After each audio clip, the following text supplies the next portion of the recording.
J'ose même pas dire que c'est un test tellement c'est un kiff de retomber en enfance pour tester une voiture télécommandée. Bienvenue sur AviExpress et aujourd'hui je me fais un kiff à 60 km/h. 880 grammes dédiés à la piste mais j'ai pas pu résister, j'ai fait pas mal de sauts avec. Et ça vous allez le remarquer immédiatement sur le châssis en métal, alors qui est de super bonne qualité. Il a résisté à des chocs quand même assez costauds et il y a d'autres pièces que j'ai malmenées. Enfin je dis je, mais c'est mon fils, j'ai pas pu résister, il a 6 ans et forcément quand il a vu la voiture télécommandée, il a eu envie de jouer avec et il m'a plié la roue ici, il me l'a plié à 90 degrés, plié cette partie-là et ça m'a permis au moins de voir comment était conçue la voiture, comment sont conçues les pièces en métal et c'est vraiment du costaud. Ça veut pas dire qu'elle est capable de résister à tous les chocs, mais ça c'était totalement plié, je vous dis la roue était à 90 degrés, c'était au tout début du test et pourtant elle a survécu. La carrosserie est évidemment en plastique, ça résiste globalement bien au choc, je l'ai vraiment malmené. La voiture est intégralement suspendue à l'avant, à l'arrière, avec une tension réglable, alors on va dire mécaniquement, vous faites bouger la bague ici. Ça n'a pas un très gros impact, mais ça peut aider notamment sur les bosses pour la réception de la voiture et éviter que le châssis ne vienne toucher le sol. Alors je dis ça, mais vu les bosses que je lui ai fait prendre, de toute façon, le châssis a touché le sol. Il me manque comme information, et je pense pas que ce soit le cas, c'est si les roues sont équipées d'un différentiel, c'est-à-dire d'une capacité pour les roues se trouvant à l'extérieur d'un virage de tourner un peu plus rapidement que les roues se situant à l'intérieur, ce qui est logique pour bien prendre un virage, mais vu le genre de virage que vous allez prendre avec ce genre de voiture qui consiste la plupart du temps à drifter, c'est pas un véritable problème si c'est absent. Allez, on va faire un petit tour à l'intérieur. Le système d'attache est assez classique, comme vous pouvez le voir.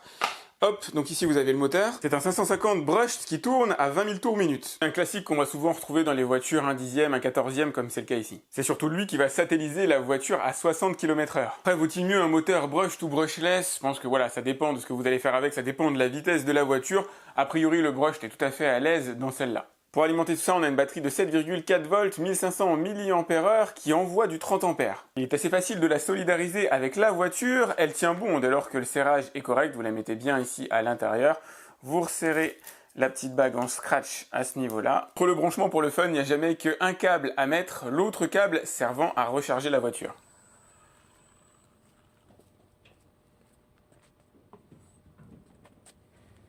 Vous allez voir à l'intérieur de mon test, j'ai quand même essayé d'évaluer ces points de résistance grâce notamment aux chutes, grâce notamment aux sauts. Et on voit qu'il y a des pièces qui sont vraiment costauds. Alors vous pouvez pas le ressentir, mais ces pièces-là, c'est quand même du très bon matériel. Après, à réparer une fois qu'elle est cassée, je pense que ça doit quand même être difficile. Après, je fais semblant face caméra d'avoir testé la résistance de la voiture en lui faisant faire des sauts, mais c'est pas vrai. C'est totalement irrésistible. Quand vous voyez une bosse, quand vous voyez un dos d'âne, voilà, forcément vous avez envie de vous précipiter dessus. Voilà la télécommande, elle fonctionne avec 4 piles AA, vous l'allumez ici, vous allumez la voiture en appuyant sur le petit bouton rouge juste ici. Pour ceux qui ne connaissent pas le fonctionnement, vous avez ici la commande de direction, vous avez là la gâchette pour accélérer ou en la levant pour reculer, et là vous avez le petit bouton qui va vous permettre de faire en sorte que la voiture aille tout droit.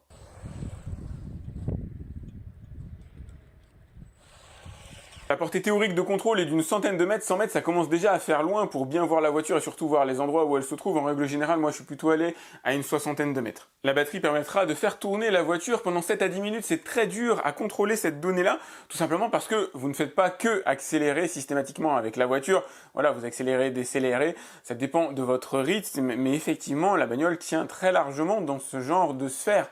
Moi qui réalise des tests en extérieur et j'ai qu'une seule batterie en 30 ampères, ça m'arrange aussi que la bagnole tienne un peu pour pouvoir faire des plans cadrés et j'ai quand même pu jouer avec pendant un bon bout de temps avant qu'elle se décharge. Comptez environ 1 heure pour recharger la batterie avec le chargeur de 2,5 ampères qui est fourni. J'en profite pour vous le préciser, évidemment on est sur une 4 roues motrices.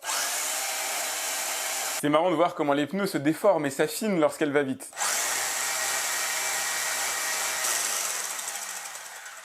Vous allez voir qu'elle réagit plutôt pas mal en matière d'équilibre. C'est pas un 4x4, j'ai déjà testé un 4x4 de la marque WL Toy que vous trouvez sur ma chaîne et on n'a pas exactement les mêmes sensations. La voiture n'est pas faite pour ça, normalement elle n'est pas faite pour faire des sauts, on n'a pas le même équilibrage, mais ça donne quand même un résultat qui est très sympa. J'ai évidemment commencé par faire des tests basiques, des tests de ligne droite pour voir si la voiture est en mesure d'aller droit, pour trimer aussi, pour avoir, on va dire, le bon réglage du parallélisme des roues et ça se fait extrêmement facilement. La molette de trim est super sensible, vous la bougez à peine et normalement vous obtenez très vite le bon réglage. Et après, il n'y a plus qu'à commencer à se marrer. La voiture est extrêmement facile à prendre en main.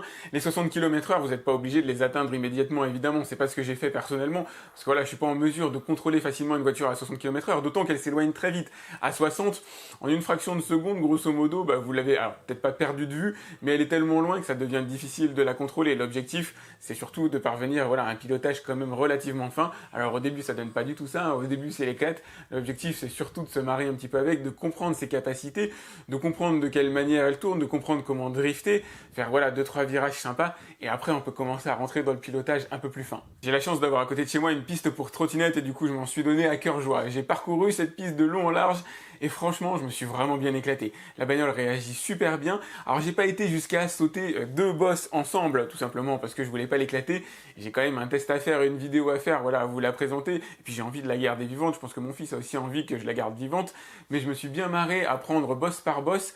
Et alors la voiture tape. Par contre, quand même avec des suspensions réglées de manière assez dure, lorsque vous faites un saut et notamment sur du béton, le bas de caisse lui tape systématiquement. Je dis le bas de caisse, mais c'est plutôt le châssis. Vous l'avez vu par rapport aux rayures que je vous ai présentées en tout début de vidéo. Voilà, forcément ça c'est quasi inévitable. Donc vous n'obtiendrez jamais une voiture totalement intacte après utilisation, sauf si vous utilisez sur une piste, on va dire, de manière tranquille. Et c'est vrai que c'est pas la meilleure manière de l'utiliser. Si jamais à un moment donné vous pouvez faire des sauts, forcément il faut se faire plaisir. Par contre, elle a un seuil de résistance comme tout et je peux pas vous dire où est-ce qu'il se situe. Je peux pas vous dire si votre voiture survivra à des grands sauts ou pas. Je me suis amusé par exemple à la faire sauter d'une table, elle a atterri sur de la terre et ça s'est super bien passé. D'ailleurs l'équilibrage global est plutôt bon. C'est pas toujours simple de la maintenir à l'horizontale lorsqu'elle est en l'air. Je pense que c'est assez technique. La voiture souvent fait des tonneaux. Elle a tendance quand même à pas mal retomber sur ses roues, moins qu'un 4x4. Les 4x4 sont vraiment top à ce niveau-là. Je sais plus si c'était le A879 ou un truc comme ça que j'avais testé. Et c'est vrai qu'il a une propension à retomber sur ses roues un tout petit peu supérieure à cette voiture-là, qui est plus plate aussi qu'un 4x4, qui lui est un peu plus arrondi, donc qui a tendance à finalement rouler et à se retrouver peut-être plus facilement sur ses roues grâce à sa forme. Là, c'est pas son objectif. À la base, elle n'a pas été conçue pour sauter, ou en tout cas uniquement des sauts dans le prolongement d'une piste. Mais bon, je me suis quand même amusé à lui faire prendre des sauts assez costauds et elle s'en est globalement bien sortie. Pas toujours facile de la faire atterrir sur les roues, mais surtout elle est revenue vivante et c'est ça l'essentiel. Après, je vous le redis, les bêtises que moi je fais avec la voiture ne préjugent pas de celles que vous ferez. À un moment donné, il y aura forcément la bêtise de trop, que ce soit pour moi ou pour vous. À un moment donné, elle finira par lâcher, c'est certain. Elle n'est pas du tout conçue pour ça. Il y a une différence entre ce que moi je fais pour m'amuser et ce qui serait recommandable de faire. Mais bon, j'imagine que je serai pas le seul. Par contre, ce que je vous recommande d'éviter, c'est les routes sablonneuses, les routes caillouteuses, en tout cas avec des petits cailloux. À l'intérieur du moteur, vous avez un trou ici et il m'est arrivé malheureusement d'avoir un caillou qui se prenne ici et quasi impossible de le sortir. Donc du coup, j'ai dû continuer à faire fonctionner la voiture avec ce caillou. Je pense que le moteur en est venu à bout à force de tourner, mais il a forcément été abîmé au passage. Et voilà, c'est pas conçu pour ça. L'objectif, c'est quand même de la garder en vie le plus longtemps possible. Donc les routes caillouteuses, en tout cas avec des petits cailloux qui peuvent rentrer à l'intérieur, pour moi, il vaut mieux éviter.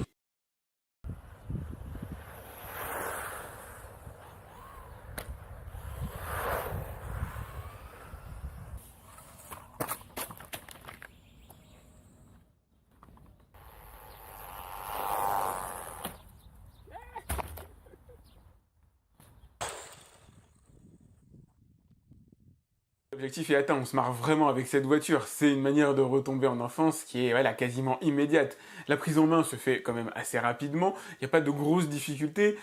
Sur la télécommande, il n'y a pas de réglage à faire. Sur la voiture, il n'y a pas véritablement de réglage à faire, si ce n'est trimer les roues pour les recentrer une fois de temps en temps. En règle générale, à chaque fois que vous allez allumer la télécommande, il y a peut-être un léger recentrage à faire. C'est vraiment une fraction de mouvement sur le bouton de trim directement sur la télécommande. Et c'est tout, il n'y a quasiment rien d'autre à faire. Vous pouvez piloter immédiatement, l'envoyer immédiatement et c'est vrai que ça envoie du lourd. J'ai pas pu chronométrer sa vitesse de pointe, mais à la limite je m'en fiche qu'elle fasse du 55 ou du 65 km/h, ça change pas grand chose, c'est une bombe. La bagnole quand vous la démarrez, c'est voilà, faut quand même s'accrocher. En tout cas, il faut être bien accroché à la télécommande pour parvenir à la manœuvrer correctement à 60 km/h. Malheureusement, le choc ne pardonne pas, je pense. Si elle est destinée à un enfant, il faut bien vérifier l'âge, on va dire, limite. Je sais pas s'il est écrit réellement, alors je crois que c'est une 14 ans environ écrit sur la boîte. Ça se fait vraiment au coup par coup. Il y a une phase d'apprentissage qui est claire avec ce genre de voiture à partir d'un certain âge, tout simplement parce que, comme je vous le disais, 60 km/h, le moindre choc dans un trottoir, ça fait mal. Hein. Moi, j'en ai fait l'expérience avec mon fils. La roue s'est réellement retrouvée à 90 degrés par rapport à la bagnole. J'ai été content de pouvoir la sauver. Alors, il a fallu retordre un peu certaines pièces. Il a fallu réassembler certaines pièces. Mais voilà, j'ai pas on va dire, une expérience particulière dans l'univers des voitures télécommandées et j'ai réussi à m'en sortir correctement. Si vous avez aimé ce test, n'hésitez pas à le liker, c'est important pour moi. Pensez aussi à vous abonner à ma chaîne, je vous ai mis le lien pour voir combien elle coûte directement dans la description comme d'habitude. C'est sur le site Color Fun que je l'ai trouvé. N'hésitez pas à vous cliquer sur la cloche pour être alerté lorsque je lance une nouvelle vidéo, à me laisser un petit message, un commentaire si vous avez une question. Moi j'en testerai d'autres, c'est franchement trop drôle pour, pour s'arrêter là en si bon chemin. J'essaierai d'en faire plus souvent, c'est vrai que j'y pense pas forcément, mais c'est quand même vachement cool à pouvoir tester ce genre de trucs. Et je vous dis à très vite pour une nouvelle vidéo sur AliExpress. Salut!